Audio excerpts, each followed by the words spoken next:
अन्य बरोबर आहे ना. अन्य देव मजानंद श्रुत्वाने देव पाजरे पेपिताचे तरम देव मृत्यूशी.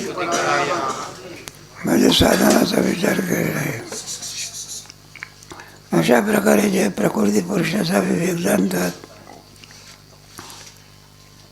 सर्वथा वर्तमानोपी न सगोयोपी जायते. वर्तमान काळामध्ये जरी दिसले तरी पुन्हा आणखी जन्म मरणाच्या फेरीतून माझा तत्ववेत्ता पुरुष तसा उद्धार झाला. बाकी लोकांचा काय उपयोग त्याच्याकरता आहे. अन्य देव माझ्या आनंद श्रुत्वाने देव उपासने. तेव्हा अन्य म्हणजे जे काही अनधिकारी असेल ते सर्व तत्ववेत्त्याच्या पुरुषाच्या मुखातून ऐकून उपासते म्हणजे उपासना करतात. वचनानं मोडी तुका म्हणे शेष सेवी नावडी वचनानं मोडी होळी. ते बी जाती तरम देव मृत्यूंशती प्रायण. ते म्हणजे अनधिकारी पुरुष सुद्धा तत्ववेत्त्याच्या मुखातून आलेल्या अक्षराकडे जर जाणीव ठेवत असेल तो सुद्धा श्रुतीपरायण होतो. म्हणजे तोही सुद्धा उद्धरून जातो नाही का. वचनानं मोडी बोलिले ते सांगितलं त्याची माझे हित करीत सगळं. तेव्हा 13वा अध्याय बघा त्याच्याकडे. नाही आपला 17वा अध्याय संज्ञेचा कसा फल आहे त्याच्यामध्ये सांगितलं. त्रिविधा भवती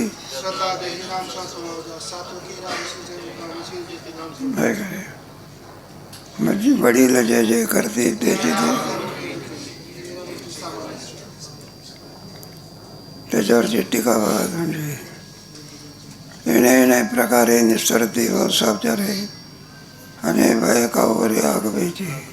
येणे प्रकारे निस्तरती व सावचारे.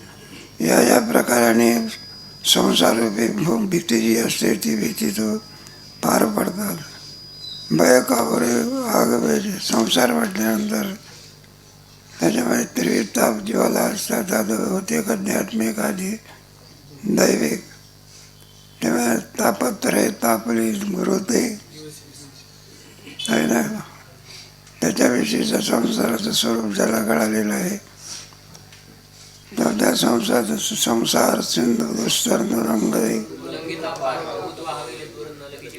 आपल्याला संसारातलं स्वरूप कळत नाही. खुशाल संसारामध्ये आपण काय समजतो. मरो टेकले शरीर तरी पुरी पाया बांधवणी घर लावायचं आपलं सगळं. संसारामध्ये बरं त्याचं काही चुकीचं नाही. तुम्ही परमार्थ करणारे लोक आणि तुमच्या हालाला काय नाही परवार नाही आहे का. परमार्थ करणाऱ्या माणसाकडनं एक बिल्डिंग सुद्धा बांधणं होत नाही. आणि जे केवळ संसार करतात 2-2, 3-3 बिल्डिंगा काय करतात. मग तुम्ही काय मिळवलं ते म्हणतात तुम्ही परमार्थ करून काय मिळवलं. आम्ही संसार करून धनधान्यादी समृद्धी केली. असा लोकांचा वाद असतो बा. त्यांना संसाराचं स्वरूप कळालेलं. अनेकाला संसाराचं स्वरूप काय झालेलं आहे. संसार सिंधू दुस्तरंगम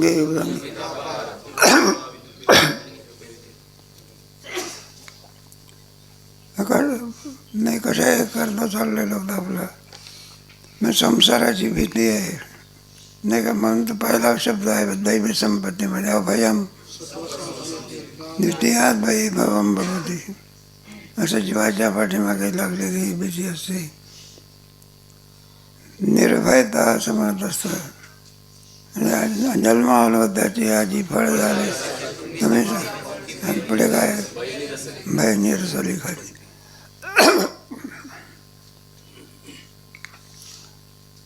मग ते काय करतात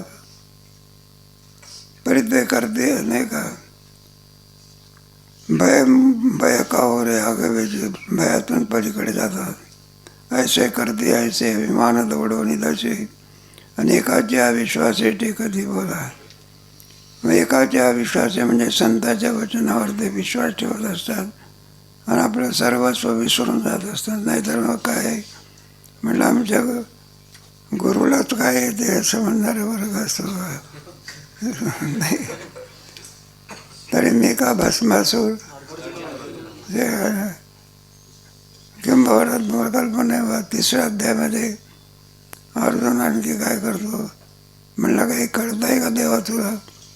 नाही का लाजसी ना महागौरी लाज कधी वाटत. इकडे ज्ञान श्रेष्ठ सांगतो आणि कर्म करणे करता सांगतो. मला काही लाज वाटतं का? मग सगळं केव्हा विसरून जात असतो 11व्या अध्यायामध्ये भगवद्गीतेच्या. पितासी लोकस्य चराचरस्य त्वमस्य गुज्जस्य गुरुर्वरी नत्वा समस्ते भैरिक कुतुन्य लोकनत्रे प्रतिमा. अशी जाणतळी या माणसाचे महिमानात्मा देवाचे देव चमत्काराची वेळावर. मग त्याला यच्चावा सार्थम सत्कृतोसी विहार शय्यासन भोजनेषु एकोदवाप्य समकृत क्षामही मामप्पा. मला क्षमा करा की कारण तमारी देव पुरुष पुराणात मस्ती विश्वास हे सगळं लावून टाका तुम्ही. तेव्हा आम्ही तुला हे आणखी जे सांगितलेलं आहे त्याच्याकरता हे सगळं चाललेलं आहे. एकाच्या विश्वासी संताची पाया माझा टेकते बोला. हिताहित देखते आणि कर्मागे पदे शोधवणी आले संत हिताहित देख. नाही का हित आणि अहित ते कोणाला कळत असतं? संत. जे हिताहित देखते हानिकर्मागे पदे म्हणलं तर हितामध्ये पडलेले लोक यांच्या केवढी नुकसान करून घेतात. विसरले तया थोर झाली आणि पसुतीला खाणी फसवणूक क्षीण हरती आणि ते दिस. मग संत काय करत असतात? फसवणूक क्षीण त्याच्या पाठीमागे असली जन्ममरणाची परंपरा नाहीशी करून त्याला आणखी मोक्ष एवढ्या सुख प्राप्त करून देतात. तयाचे मुखे निघे जे निघितले आधारे चांगले आणि ऐकून या अंगी सोय होती. संताच्या मुखातून जे काही अक्षर बाहेर पडलीत मग ते काही सामान्य असते का अभंग असते? तो का सहज बोले वाणी त्या करी वेदांत आहे.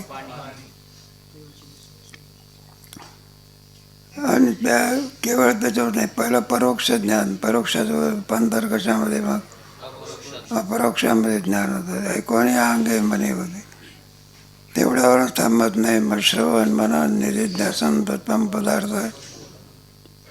एक ऐकण्याची नावे ठेवते का आगवे आणि त्या अक्षराची जीवे लोण करते. जणू काही त्यांच्या मनात ऐकलेल्याप्रमाणे वागणं हेच आपलं कर्तव्य आहे असं समजून त्यांच्या मुखातून जे काही वाणी बाहेर पडेल त्याच्यावरून आपलं शरीर वाळून टाकतात. आपलं शरीर काय करतात? वाळून टाकतात. म्हणजे रूढ अर्थ नाही घ्यायचा, लाक्षणिक घ्यायचा. नाही का? नाही तर काय त्यांच्या अक्षर उड्या मारत जातो असा अर्थ नाही होता. अक्षराशी जीवे लोन करते. त्यांचे अक्षर जे असतील त्याप्रमाणे आणखी वागण्याचा प्रयत्न करतात. ते अंते कपिध्वजा या मरणानं समाजा पासवणी निघते ओ जाडके मोठ्या. कपिध्वजा म्हणजे ज्याच्या आणखी याच्यावरती असलेलं चिन्ह हनुमंतराय आहे त्याच्यावरती. मरणार्णव समाजा नाही का? अरण्याची उपमा दिलेली आहे त्यामुळे संसाराला. आणि सगळ्यात मोठं दुःख जर कोणतं असेल तर वियोगाचं दुःख असतं. मरण म्हणजे वियोग.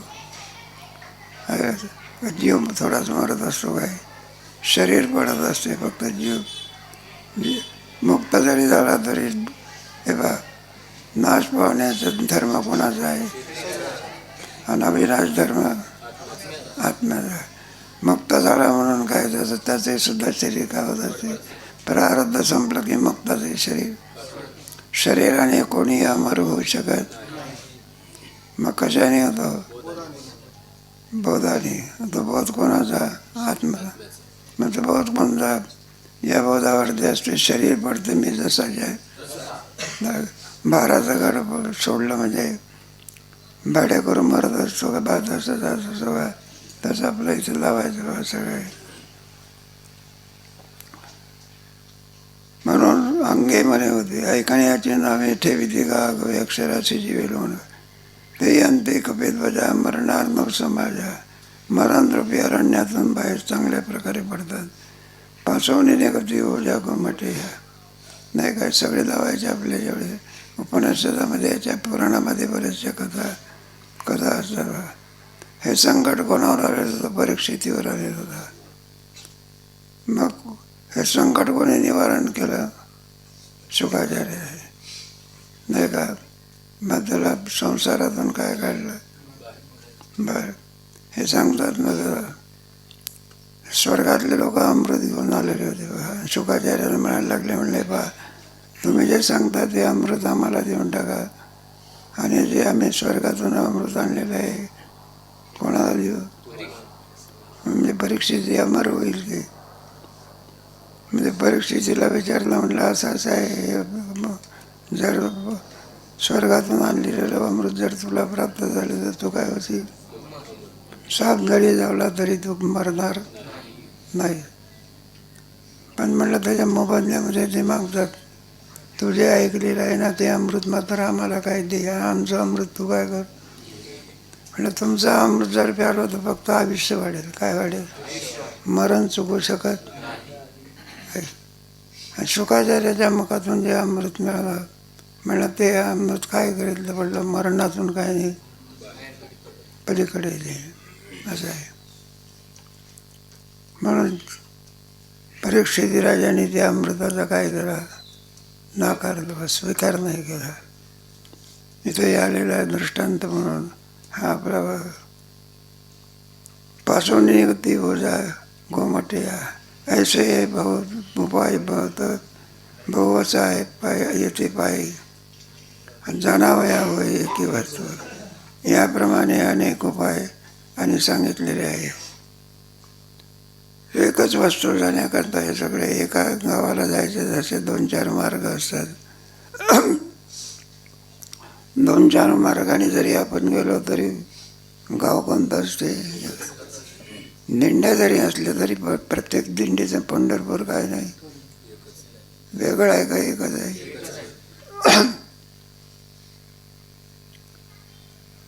आता पुरे बहुत सर्वार्थाची मते सिद्धांत नवनीत देव तुझा आता पुरे हे बहुत म्हटलं तर हे इथंच थांबवतो. सर्वार्थाची मध्ये कीर्तनकार असतो की नाही आणि पूर्ण कीर्तन झाल्यानंतर मग सांगत असतो सगळ्या कीर्तनाचं सार काय आहे? करा विठ्ठल. त्याप्रमाणे म्हणलं या आत्तापर्यंत आम्ही 13व्या अध्यायामध्ये जेवढं काही सांगितलं त्या सर्वाचं मतीत कशामध्ये म्हणजे मंथन करून मंथने नवनीता घे. जर कोणता असेल तर सिद्धांत नवनीत देवतो. सिद्धांत रूपी नवनीत म्हणजे नाही का गायीपासून आपल्याला दूध होत असते त्याच्यातून सगळं लावायचं. दुधापासून पुढे दही, दह्यापासून पुढे लोणी, लोण्यापासून नवनीत म्हणतात नाही का. अग्नीमध्ये आणखी ते कराडल्या गेल्यानंतर ज्याच्यातले सगळे दोष निघून गेल्यानंतर मग त्याला नवनीत असं म्हणत असतात. तसं नवनीत तुला आम्ही आता काय केलेलं आहे देणार आहोत. ते नवनीत कोणतं? हे तुळेनी पंड सुद्धा अनुभवला ना ऐता येरता होता असं आहे असं नाही. हे तुळेनी पंड सुद्धा अनुभवला ना ऐता मग तुला त्याचा अनुभव येईल. तो तुझा आता सायच नाही. अर्जुन ऐकण्याकरता उतावळे झालेला आहे. त्याला असं वाटतं की वेळ न लावताना आपल्याला देवाने हे सगळं काही करावं नाही का. एखादा पेढा दाखवला म्हणजे लहान पोर उड्या मारतो. बाप म्हणतो लहान मुलंच नाही का ते श्रीमंताच्या घराची कुत्रे सुद्धा असतात ना त्याला अशी चपाती टाकली त्याचं उड्या मारतो. म्हणून तुझं बुद्धी खाचो रचो मतवाद वाचो सोलिव निर्वचो फलितार्थाची मनोनी बुद्धी रचतो. कारण हे ज्ञान कुठे असतं? बुद्धीमध्ये असतं. त्याची सर्व संस्थापना बुद्धीमध्ये राहावी. नाही तर मग जे जे ऐकले आणि इकडून तिकडून गेले वारे, या कानाने ऐकत आणि या कानाने बलत्या गागरीवर ते सोलिव निर्वाचो फलितार्थ होती. सोलिव म्हणजे त्याच्यातला दोष सगळा निघून गेला आहे. एखादा मोठा नारळ आपल्याकडे आलं म्हणजे फोडायचं, तसं पाणी काढायचं, पुन्हा त्याच्या कवटी बाजूला करायची, त्याच्यातला ते घर असतो तो काढायचा आणि पुढे मग तो घर जो असतो तो अगदी किस त्याचा तयार करायचा. त्याच्यामध्ये काय संगीत मसाला काय करायचा. संगीत मसाला म्हणजे शेंगदाण्याचं कूट टाकायचं नाही का. काय तुमचा बदाम काजू काय किसमिस कस्तुरी येते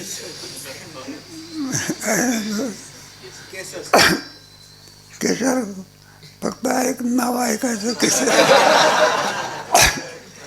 नाही श्रीमंत लोक घेतात ना त्याच्यामध्ये बरंचसं हे असं. महाशाळेची आणखी इथे दिलेलं आहे. सोलिव म्हणतात असा. त्याच्यामध्ये टाकण्याचा भाग आता कोणताही राहिलेला नाही. त्याला सोलिव असं म्हणा. आणि ते लहान मुलाला म्हणा जरी दिलं तरी ते असं असं पोर असलं तर असं होत असतं ते गुटगुटी बरं का. नाही घेतात ना बुद्धिमान लोक.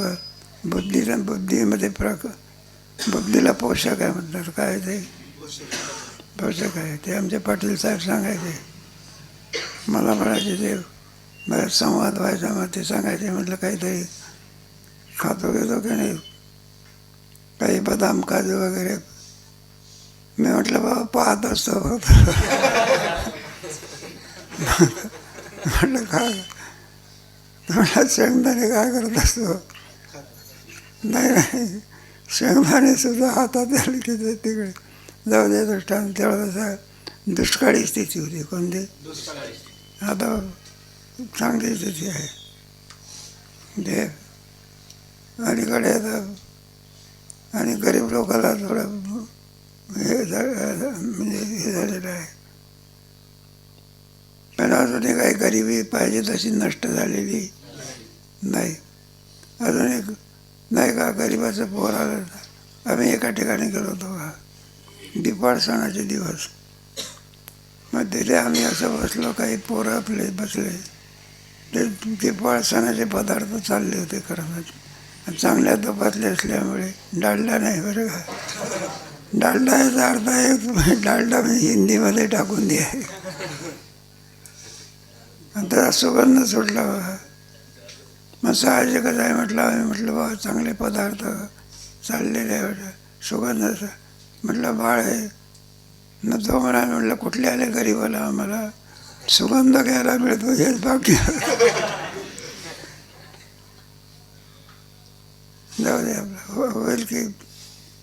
भारत देशामध्ये जी हे आहे ना अशा नद्या दुसऱ्या देशात नाही. असा हिमालय सुद्धा काय नाही. आणि भारतीयांच्या ह्याच्यामध्ये जी संस्कृती आहे ना अशी संस्कृती काय नाही दुसरीकडे नाही. करारी लग्न असते तिकडे. कोणतं 5 वर्षाकरता पती पत्नीचं नातं. 5 वर्ष गेल्यानंतर हा तिचा पती आहे ती याची संपला. म्हणजे सगळं काही आहे. पण म्हणजे दुसरा आणखी पती त्याला तिने मग तिचे मुलं आणि 2 मुलामध्ये भांडण तर रानटी संस्कृती म्हणतात. संस्कृती म्हणतात का. सणाच्या दिवशी मांस खातात त्याला काय संस्कृती म्हणायचं असतं का. आपण बरं हिंदू धर्मामध्ये भारतीय खंडी नरदेय प्राप्ती त्याच्यात पुन्हा आळंदीत आलो कुठं आलो ज्ञानोबाच्या नगरीमध्ये आलो आणि त्याच्यातही पुन्हा कुठे आलो जोग महाराजाच्या आश्रयाकडे नाही का. भाग्य नाही या परत हे खरं भाग्य आहे. बरं याला भाग्य असं म्हणत असतात. म्हणून तुला सांगणार आहो यावर संजायते किंचित सत्वं स्थावर जंगम क्षेत्र क्षेत्रज्ञ तद्विद्धी परदर्श यावर संजायते किंचित सत्वं स्थावर जंगम. एक सृष्टीची प्रक्रिया या ठिकाणी काय करतात सांगतात. यावर संजायते जनजायते, जे काही उत्पन्न होत असतं ते उत्पन्न कुठून होतं. किंचित सत्वं स्थावर जंगम, नाही का. मग काही जड आहे, काही चेतन आहे. सर्व सृष्टीमध्ये सगळं चेतनच नाही, सगळं काही नाही. मग जड चेतनात्मक आहे. चेतन कोणाला म्हणायचं, जड कोणाला म्हणायचं. ज्याच्या ठिकाणी कोणती संवेदना नसते, क्रिया नसते, त्याला जड असं म्हणायचं. आणि ज्याच्या ठिकाणी संवेदना असते, क्रिया असते, त्याला काय म्हणायचं. उदाहरणार्थ एखादा घट आहे का, त्याच्या ठिकाणी काही ज्ञान आहे का. मग काय घटाला काय म्हणायचं, जड आहे. क्रिया आहे का त्याच्या ठिकाणी. लहानशी मुंगी असते तिथे, तुम्ही असं असं करा, ती बरं माघारी फिरते का. त्याचा अर्थ तिला काय आहे, माघारी फिरली ती अर्धी क्रिया आहे. म्हणून मुंगी काय आहे, चेतन. घट काय आहे, जड सर्व.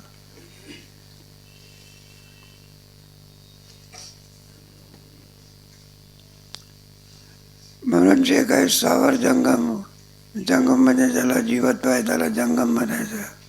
स्थावर म्हणजे ज्याच्या ठिकाणी जीवत्व नाही त्याला काय म्हणायचं, स्थावर असं म्हणतात. दगड कशी असतात, स्थावर आहे का, त्यांना काही जीव आहे का. असं नाही का. माणसाच्या पायावरती जर दगड पडला तर केवढा आरडतो, आणि दगडावर दगड पडला तर खालचा दगड आरडतो का.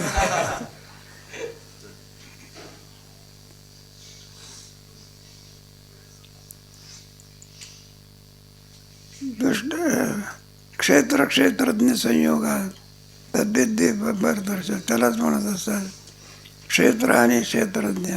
क्षेत्रज्ञ म्हणजे परमात्मा, क्षेत्र म्हणजे जडस्वरूप. दोन्ही अर्थ केला ना आपल्या याच्यामध्ये. इदम शरीरम कौंतेय क्षेत्र हे तद्वेती संप्रभू. क्षेत्रज्ञ येणे बोले आणि तुझं आपण पेदाविले, आणि क्षेत्रे सांगितले आगवेची. क्षेत्रज्ञ त्याचा विचार केला तर क्षेत्र यज्ञया दुष्ट यद्विकारी सचयोत्यात पावश. 5 जण मालकी आपली दाखवत असतात. जीववादी, पुढे प्रकृतीवादी, पुढे संकल्पवादी, पुढे आणि शेवटी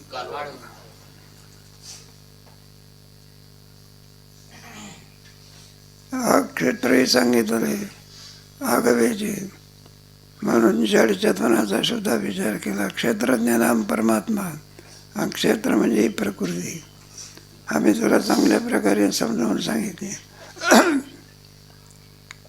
येरेच्या मुळी होई जे होती सगळी, नानीला संगे सलिली कल्लोळ जायचे. येराच्या मेळी या दोच्या संबंधावर असायला.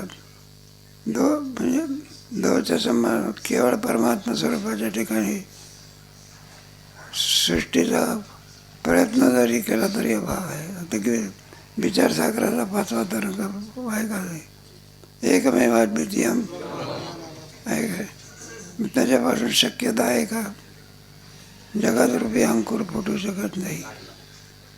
म्हणजे अर्धे जगत दिसते त्या अर्धे जगदरूपी कार्य करता वेदांतशास्त्राने एक माया काय केलेली आहे.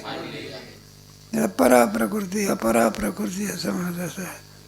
दृष्टीचे विवरण करते वेळी सांगितलं ना ते. अपरेमी अस्पन्या बुद्धी प्रकृती जीवभूता महाभाव एकदाच योनी निभूता आणि सर्वांनी मग सगळे अंडज झारज स्वेदज उद्बीज 4 खाणीपासून जीव काय होता ते. आणि ज्या ठिकाणी लीन पावतात त्याला जीव प्रकृती असं म्हणतात. आणि सगळ्या त्याला अष्टांग म्हणजे त्याला अपराप्रकृती असं म्हणायचं. आणि यांच्या वाढून सगळे जीवापासून मग सगळं कार्य होत असते. जडाचं कार्य होऊ शकत नाही. त्याच्याचं सोड लावायचं आपले 4 खाणी आहेत, त्याच्यामध्ये संगती कशी लावतो 15 अध्यायामध्ये बघा. एक तमोगुण, एक सत्वगुण, रजोगुण आणि एक सत्वगुण. तिन्ही गुणात प्रकृती. त्याचं चांगलं सुंदर आहे. सत्व संजायते ज्ञानम रजसो लोभे प्रमादमोह तमसो भवतो. सुंदर प्रक्रियेला सृष्टीच्या उत्पत्तीचा प्रकार चांगल्या प्रकारे सांगितलेला आहे. मग इथे ये रे राजा मेळी होई होई भूते सकळी. या दोहोच्या संबंधामधून ही सर्व भूते उत्पन्न होतात. अनिल संगे सलिली कल्लोळ जायचे. समुद्र आहे, समुद्रामध्ये वाटो सुटल्यानंतर अनेक लाटा दिसत असतात. कोणामुळे? वाऱ्यामुळे. पाणी आणि वारा या दोहोच्या संबंधातून लाट काय होते? तेजा आणि उकिरा भेटी झाली अविरा. आणि मृगजळाची हा पुरा रूप होय. मृगजळ केव्हा दिसत असतं? तेजा आणि उखरा. सूर्य हा तेजस स्वरूप आहे. त्याचा प्रकाश उखळ जमिनीवर ते प्राप्त झाला म्हणजे भेटी झाली अविरा. दोहोच्या संबंधामधून मृगजळाची हा पुरा रूप. नसलेलं मृगजळ आपल्याला दिसत असतं. मृगजळ का म्हणावं? जरी पाण्यासारखं दिसलं तरी जमीन ओली होत म्हणून काय म्हणायचं? आणि जमीन ओली झाली तर मग मृगजळाचं अस्तित्व कुठपर्यंत? जोपर्यंत सूर्य मावळत नाही. एकदा सूर्य मावळला म्हणजे मृगजळ काय झालं? नारा धरा धरधारी प्रचंबळलिया वसुंधरी अनोठी तुझे अंकुरी नाना. आपल्याला हे माहिती आहे, ते आपले ज्ञानोबराची वारी झाली आषाढीची. म्हणजे आपण पाहायला लागल्यानंतर काळी रानं होती. आणि पावसाळा मृग नक्षत्रामध्ये थोडा पाऊस पडला म्हणजे सगळं काय म्हणजे आता हिरवळ दिसत इकडे. आपल्यापेक्षा बैलाला फार आनंद होतो गुरांना. आतापर्यंत काळीच जमीन होती, आता काय झाली? मोठ्या आनंदात चढतर कोवळं कोवळं जे वैरण असते ना, गवत असते ना, हे बैलाचं बरं का पाहुणचार आहे, पकवान नाही. तुम्ही इकडेचं वैरण असू दे वाळलेलं आणि इकडे हिरवं असू द्या. गुरं कोणाकडे जाते? ते हिराकडे आहे. तुम्ही दाखवा ना, आपल्या गोशाळेमध्ये जा एखादी हिरवी हे दाखवा, ती तिथून येतो बघा. असं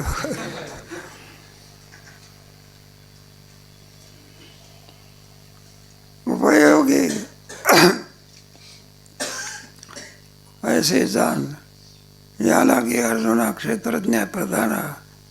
आणि पासवनी नव्हती भिन्नाकृती. या लागे अर्जुना क्षेत्रज्ञ प्रधाना. क्षेत्र आणि क्षेत्रज्ञ पासवनी नव्हती भिन्न.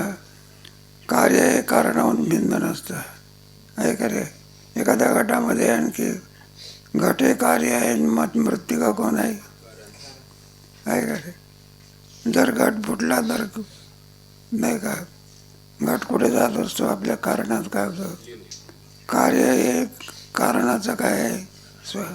कार्य हे कारणामध्ये म्हणजे कार्य कारण स्वरूप असतं. किती स्वरूप असतं? घटातली मृत्तिका काढून टाकली, घट शिल्लक राहतो का? मग कारणा म्हणायचं उपादान कारण. आणि ज्याच्याद्वारा दिसायला आहे त्याला निमित्त कारण. म्हणून पासवणी नव्हती भिन्नाभूत व्यक्ती. हे आणखी निर्माण होऊ शकत नाही. परमात्मा कसा आहे? जसे मृत्तिका आणखी घटामध्ये व्याप्त असते त्याप्रमाणे समम सर्वेषु भूतेषु इष्टंतम परमेश्वरम विनश्यस्तु विनश्यंतम यः पश्यति स पश्यति. समम सर्वेषु भूतेषु परमात्मा सर्व घटी राम मध्ये आधी. घटामध्ये कमी जास्त माती असते की माती जशी सर्वत्र असते तसा आणखी परमात्मा सर्वम समेश भूषणे. सर्व अगदी लहानपासून मुंगीपासून तो तर ब्रह्मदेवापर्यंत कोणाची व्याप्ती आहे? परमात्म्याची. तिष्ठंतम परमेश्वरम अधिष्ठानाची व्याप्ती असली आहे. अध्यस्त पदार्थामध्ये अधिष्ठानाची व्याप्ती. कारण वेदांत शास्त्रामध्ये जगत सत्य नसून काय आहे, त्याला अध्यस्त असं म्हणत असतात.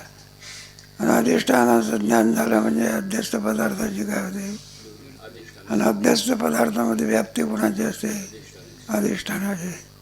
त्याच्यामध्ये उणीव नाही. मग ते स्थावर असो का जंगम असो, सर्वामध्ये त्याची व्याप्ती असते.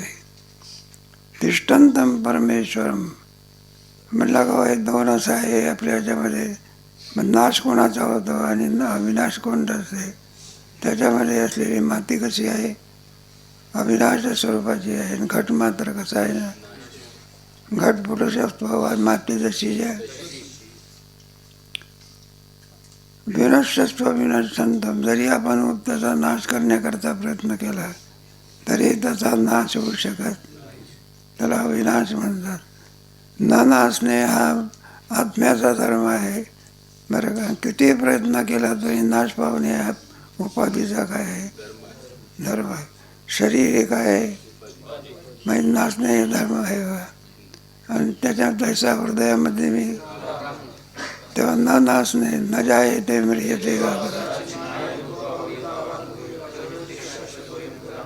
असं आहे. मग असं ज्याला ज्ञान असेल तो डोळस आहे कोण, अशा प्रकारे बोध ज्याच्या अंतःकरणामध्ये असेल त्याला डोळस म्हणायचं. आणि हा बोध जर नसेल तर आंधळीच आहे. तुका म्हणे आंधळी ती संसारी, आणि जी नाही हरी ओळखेला. नाथमारांच्या हरिपाठात हरिमुखे म्हणा, हरिमुखे म्हणा.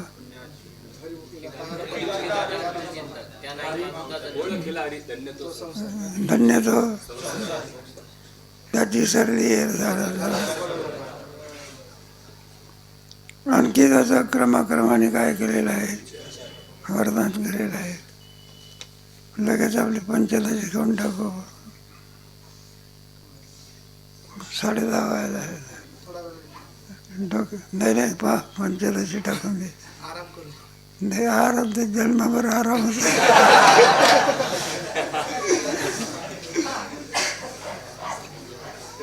नमस्ते सगळं.